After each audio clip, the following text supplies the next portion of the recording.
Normally, I'm not a fan of pettiness in college football. I don't think it's necessary to call people out unprovoked on social media. But the latest shade thrown at Shedeur Sanders was a little too far and a little too weird.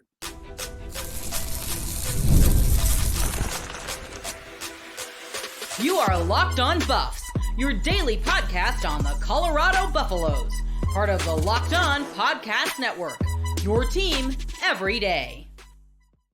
Welcome to Locked On Buffs, everybody. I am Kevin Borber. Today's episode is brought to you by Gametime. Download the Gametime app, create an account, and use code LOCKEDONCollege for $20 off your first purchase. Terms apply.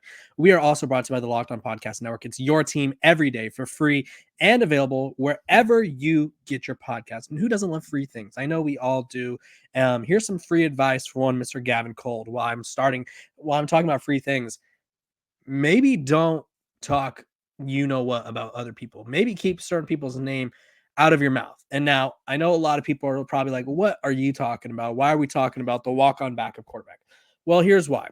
And to give you context, yesterday, Shedeur Sanders has this weird tweet, and it's very much like it came off like a warning shot. It was like, you better look out, otherwise I'm going to slander you. Now, I do think this shows a little bit of growth from Shedeur in the sense that he could have slandered Gavin Kuld, his backup, or I think he was the third string walk on this past year. And then during spring camp, they brought in three other quarterbacks plus Ryan Staub. So he was probably around sixth-ish, fifth-ish string. I'm not going to pretend to know, but he just wasn't in the mix for the backup role. He wasn't in the mix for the starting role.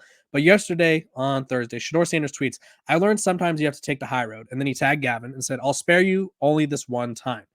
And so I'm like, oh no, here we go again. I thought it was an Xavier Smith situation where it was like Shedeur Sanders is going to say something and it's going to be really unnecessary to kind of, first of all, I thought it was going to be unnecessary for him to say anything. And I thought it was going to start like this whole thing.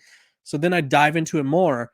Well, come to find out, Gavin Kuld, who's in the portal and based off of tweets from other players on the team, maybe was kicked off the team is kind of what I'm gathering. Can't really tell, can't confirm that.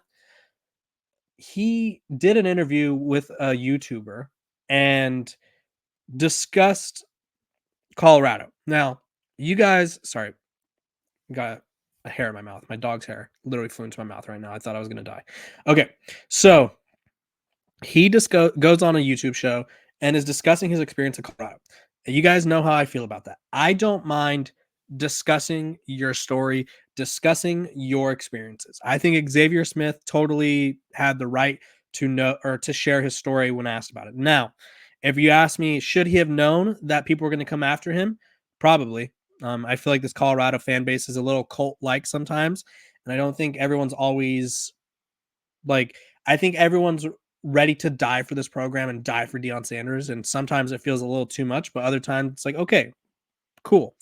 So he goes on the show and he's talking about basically his experience. And first of all, I think everyone is more than able to share your own experience. But what I would advise people is to be careful what you say, be careful who you drag into your shared experience, and be careful with how you say things. So the question that he was asked on this podcast was, how much has money changed college football? And so he went on to compare. He talked about NIL, and obviously Gavin, if you guys didn't know, is a walk-on.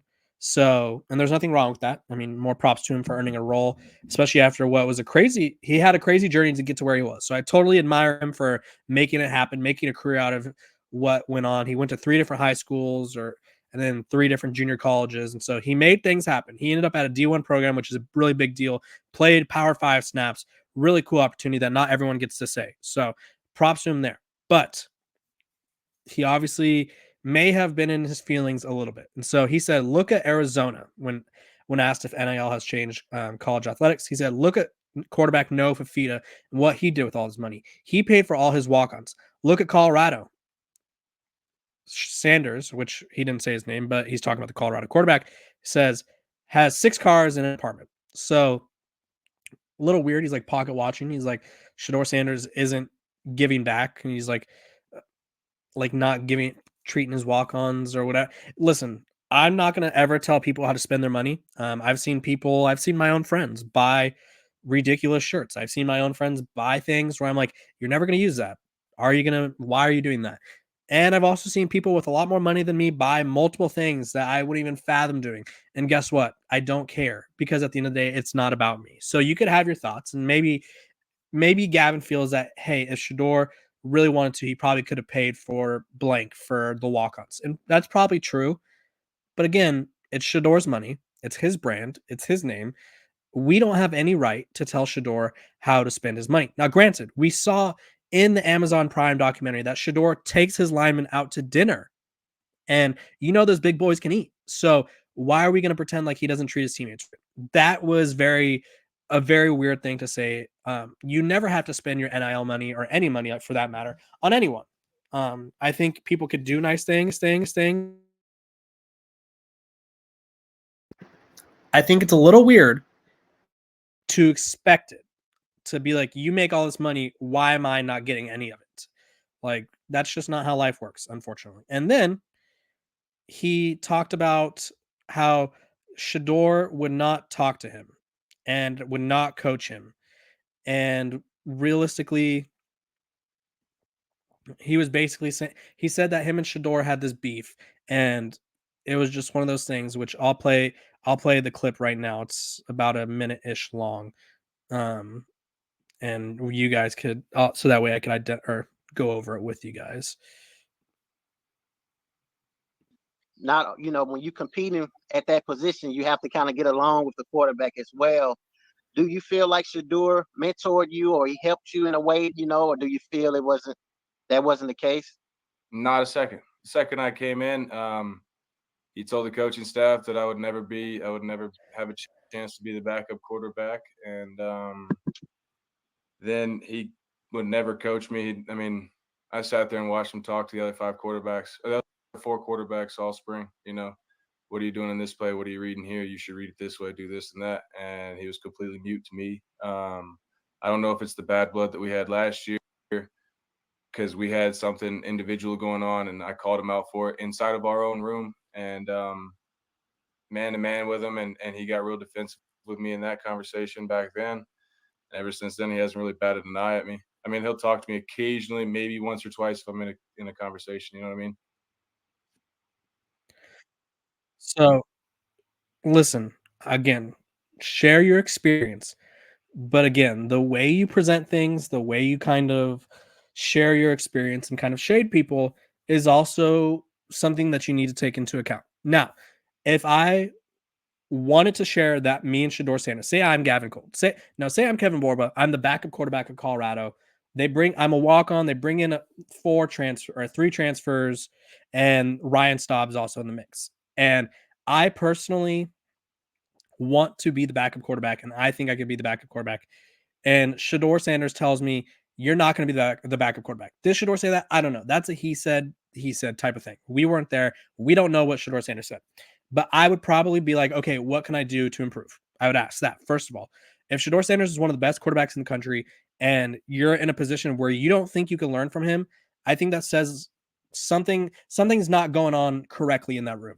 You need to figure out a way like, hey, what can I do to learn from you? Maybe Shedeur can give me tips. Maybe he could help me progress through my reads. Maybe he could help me watch or break down film. Whatever it is, he could help. Gavin got an opportunity to play, and it wasn't the best opportunity or the best showing, but he got an opportunity to play. Last season would have been the prime opportunity for him to work his way up the depth chart, and it just didn't work out that way for him, which is fine. Like it's not meant for everyone to be a starter at a Power 5 program. It is what it is. Now, the part where he kind of brings up personal beef and then implies that he kind of punked Shedeur, not necessary. I think what I would say for both of these situations, I'll start with this one. Me and Shedeur didn't see eye to eye all the time, and I try to learn as much as I could from him. Leave it at that. There's no need to go into this extra like, yeah, so he wouldn't talk to me because I kind of punked him and called him out. And so he was sensitive and got his feelings hurt. There's no need for that. There isn't. And there's no need for the NIL comments either. Because at the end of the day, And I know this is going to suck to hear for people. Some people are going to generate more money than us. Some people are going to make more money today than I will make in my life. And that's fine. But I'm not going to be like, you know what, LeBron James, you could give that money to me because I don't have that money. And I feel like you should give it to me. He also insinuated that Shedeur Sanders, a lot of his status is based off his name. And listen, I really despise the whole if his name was blank, he would be blank. Because one, his play on the field showed that he was one of the best quarterbacks in the country. So it's not like he was a scrub that threw for like 12 touchdowns and 10 picks. And it was like, okay, he's only playing because his dad's a coach. No, he's literally breaking program records. He's a projected top pick in next year's draft. And he's viewed as one of the best quarterbacks in college football. So that's not necessary. And I just don't understand why we as a society have gotten to a point where when things don't go our way, we have to automatically throw people under the bus. We have to pass blame onto other people, and we have to tear down other people. It shouldn't work that way. The same way I'm talking about Gavin Kuld right now doesn't mean that people should be in the comments saying he sucks or he's not that good or he was never going to be good at Colorado or never going to start. There's no need for that. We can have disagreements as people. We could see different points of views from different angles, and that's fine. But it's the way we present things. It's the way we present our stances, our thoughts that sticks with people. And a coach from Colorado had a very, very, I think, nice way, or not a nice way, but a kind of a nice lesson for people, specifically young people. And I think this applies to Gavin Kuld. I think this applies to Cormani McClain. And just people in general. When you leave a job, wherever you leave a job, you leave a relationship, you leave a restaurant, whatever it is. And he said, never trash a place on your way out because your next home will call for character references. Hashtag missed opportunity, hashtag cold world. And so obviously this is sort of like it's what we call a subtweet at Gavin, because Gavin is someone who doesn't have the most lucrative junior college numbers. He played at Monterey Peninsula. He played at Oklahoma Western A&M, I think it was what it's called. And then there was another stop at Trinity in Texas where it didn't work out for him. So he played at Monterey Peninsula a little bit, got injured, I believe is what his story is. Got injured there, went to Texas, a junior college in Texas, got injured, and because he had a scholarship to that junior college, and he got injured and they couldn't hold a scholarship anymore. So they found him a home at Oklahoma Western A&M, or Northeastern A&M, excuse me. And then he parlayed that into a walk-on opportunity at Colorado. So unlike Cormani McClain, who can kind of shade Deion Sanders, shade Colorado, say whatever he wants, and obviously have a horrible season the year prior, he's a 5-star. Whether it's fair or not, he's going to get opportunities. He got an opportunity at Florida, albeit a walk-on position, which, I mean, could change. It's just semantics. They're expecting someone to leave the program, so he'll probably get a scholarship once they leave. But Cormani McClain was always going to get another opportunity, and he was always going to get another Power 5 or at least a high group of 5 shot. If you're Gavin Kuld and you are someone who really had to grind to where you're at, why would you burn this bridge with the biggest name in college football right now just for the sake of sort of building yourself up or making yourself feel better? It wasn't necessary, and I think it's really unfortunate, and I hope it works out for him, his journey.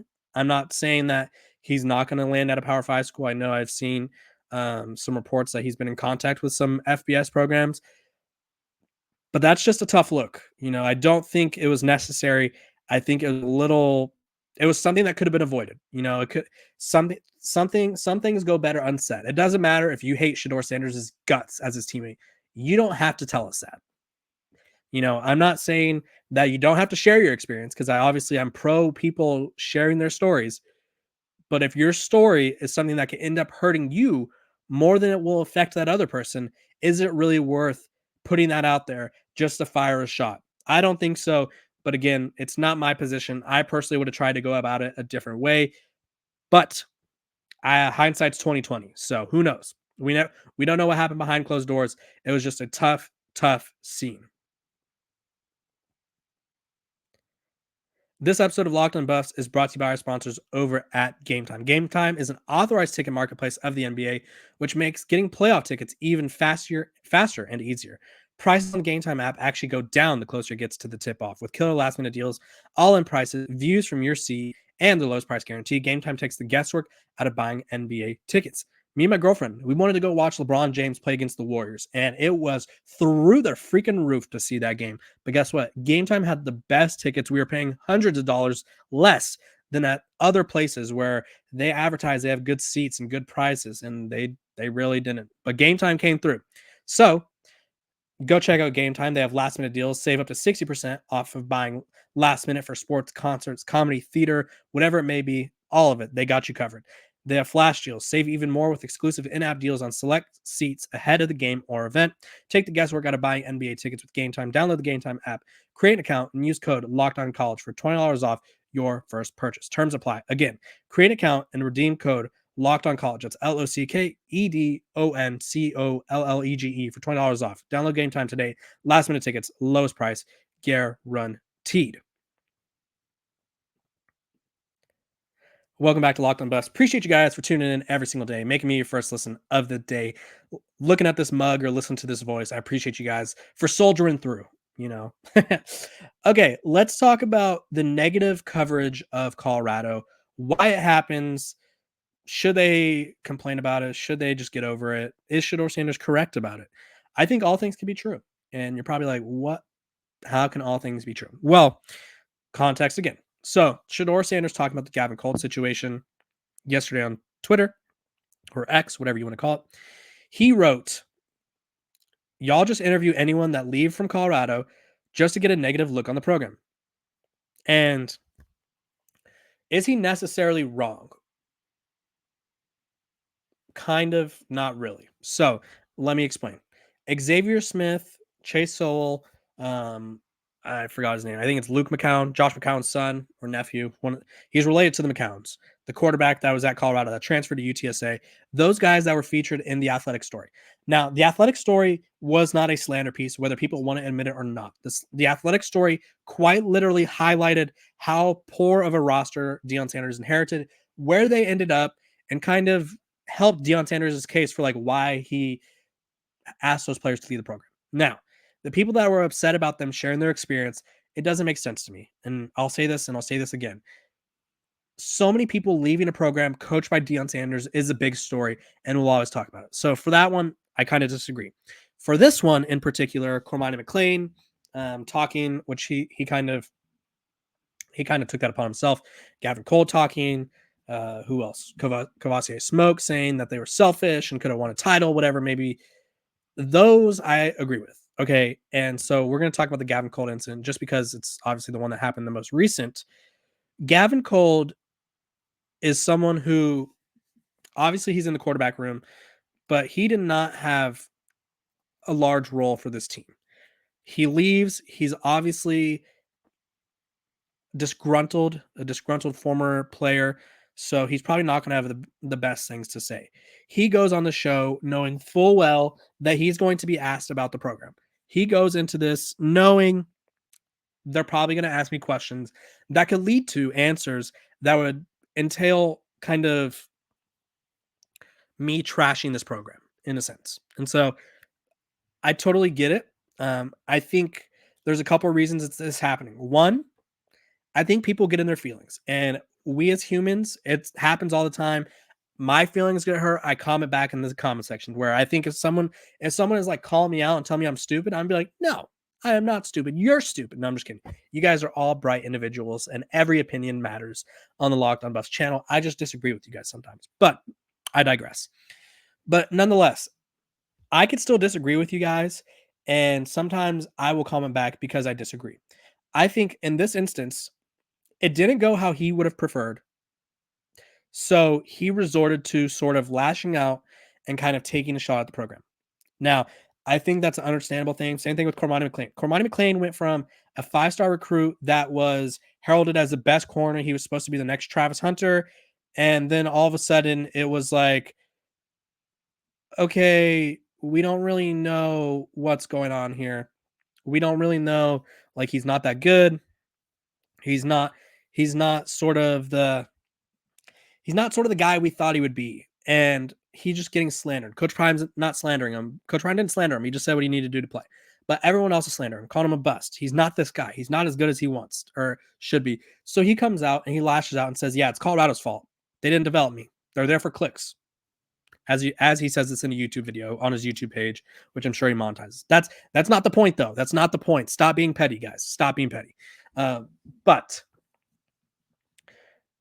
you have to understand, regardless of whether these people are disgruntled, happy or not, when people leave the Colorado program, it is unlike any other thing in college football by Deion Sanders is doing. One, he's created an environment that we have never seen in college football. We have never seen a program built solely through the transfer portal, or not solely, but majority through the transfer portal. We just haven't seen it. So when it doesn't work out, we're going to talk about it.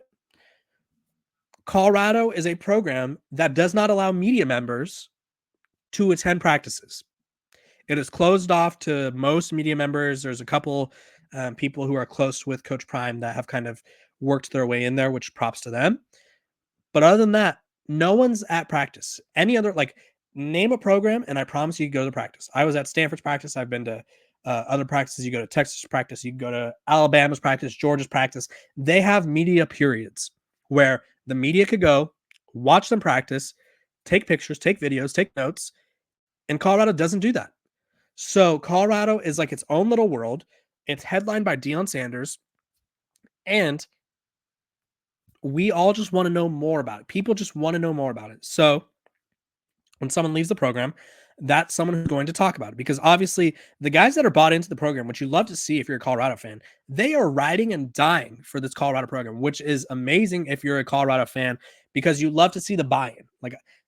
Justin Mears is in there talking about he knows Shedeur Sanders. He's a great teammate. He would never blah, blah, blah.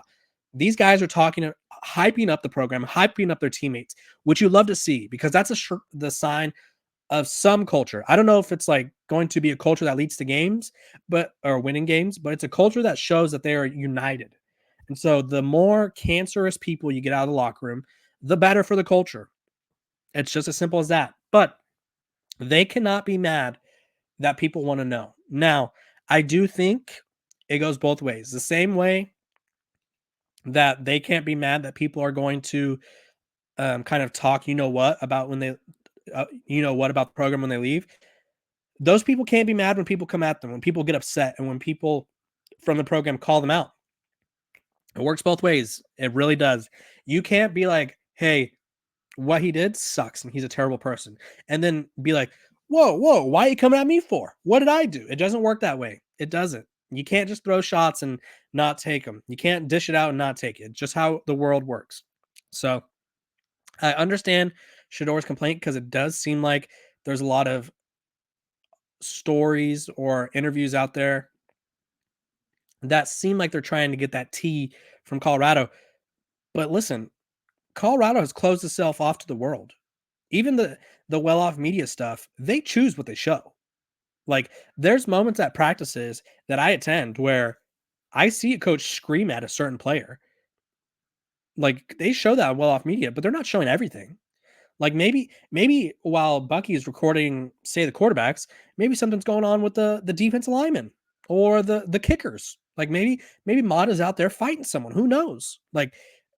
It's not, I won't say it's not objective, but it's a viewpoint that kind of limits to what we could see. If there was people there at all times, there'd probably be less questions about the program. So I get the frustration, but I also it's kind of like their own doing. So it's one of those things where it's like, what are you going to do? When we come back, we're going to be talking about Travis Hunter on the cover again, the video game. It looked amazing, and I want to tell you guys everything you need to know. But first, a word from our sponsors. This episode of Locked on Buffs is brought to you by our sponsors over at FanDuel. It's winner take all time in the NBA and NHL, and FanDuel's giving you a shot to bring home a big win of your own.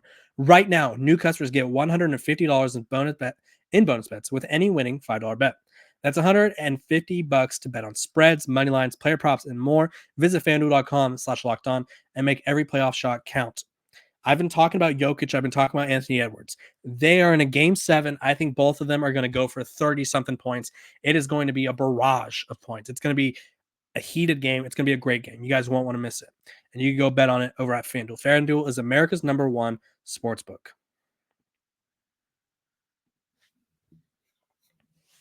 Welcome back to Locked On Buffs. Appreciate you guys for tuning in every single day, making me your first listen of the day. Free and available wherever you get your podcasts. And we all know it's free. We love free things. Sorry, I had to get that water in. Throat was getting a little scratchy, but I'm back. I'm back and I'm better. We're talking about the cover. It is college football time because I'm so excited for this game. Travis Hunter, first of all, featured on the cover, featured in the little promo trail. And realistically, it's one of those things where it looked magnificent. It really did. And there's some cool things that I felt like you guys should know about the game. First of all, Colorado's featured. I think Shedeur Sanders is featured because Deion Sanders commented, said he's excited to see his boys in the game. So we'll see. There's cool features like Road to Glory. You could create schools, which is something that a lot of people were missing the last time. And then there's also things like when you do Road to Glory, your player now has to maintain their image, their GPA. So I don't know if they're going to be like given weekly quizzes or something.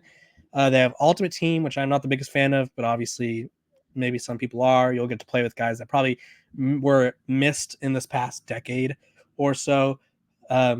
They have different announcers for every game. So if you're playing in like the Saturday morning game and your team is like below 500, you're going to get a certain broadcast crew. But if you're playing in like the game of the week where ESPN Game Day would be there, you're going to get Kirk Herbstreit and Chris Fowler or Reese Davis, whoever's with them. I forgot. But they have a lot of cool features. The graphics look amazing. Colorado on the cover, in the trailer, major selling point for the program. Really awesome to see. And I do think that this game has a chance to be one of the biggest sports video games in recent history, if not history in general. You guys comment below. Are you guys going to be playing? Should we get a Locked On Buffs online dynasty going? It's where you can play against people within a group. Could be fun. Let me know. We can maybe get that going. I appreciate you guys for tuning in to Locked On Buffs, making me your first listen of the day. We are free and available wherever you get your podcast. Make sure to like, subscribe, follow, and I will see you guys on Monday. Everybody have a great and blessed weekend.